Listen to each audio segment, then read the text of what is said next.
Andhra Pradesh public accounts committee కొత్త chairman గా Janasena MLA Pulaparthi Ramanjaneyulu ఎన్నికయ్యారు. పీఏసీ సభ్యులుగా ఎన్నికైన వారిలో శ్రీరామ్ రాజగోపాల్, బివి జయనాగేశ్వరరెడ్డి, అరిమిల్లి రాధాకృష్ణ, అశోక్ రెడ్డి, బోర్ల రామాంజనేయులు, నక్క ఆనందబాబు, కోళ్ల లలితకుమారి, విష్ణుకుమార్ రాజులు ఉన్నారు.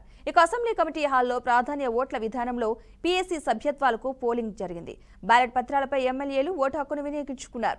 అసెంబ్లీ ఆర్థిక కమిటీలో ఏదైనా పార్టీ నుంచి ఒక సభ్యుడు ఎన్నికవ్వాలంటే ఆ పార్టీకి అసెంబ్లీలో సంఖ్యాబలం కనీసం 18 ఉండాలి.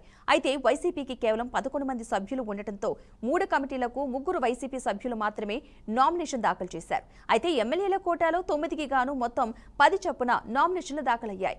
ఈ క్రమంలో పోలింగ్ నిర్వహించారు. మరోవైపు ఏపీ అసెంబ్లీ చరిత్రలో పీఏసీ కమిటీ చైర్మన్ ఎన్నిక నిర్వహించడం తొలిసారి. పీఏసీ కమిటీ చైర్మన్ పదవిని అధికార పక్షం మొదటిసారి దక్కించుకుంది. పీఏసీ కమిటీ చైర్మన్ పదవిని ప్రతిపక్షానికి అప్పగించడం ఆనవాయితీగా వస్తోంది. ఇప్పుడు అనూహ్యంగా పీఏసీ కమిటీ చైర్మన్ పదవిని ప్రతిపక్షానికి ఇచ్చేందుకు అధికార పక్షం ఒప్పుకోలేదు. దీంతో ఎన్నిక జరిగింది.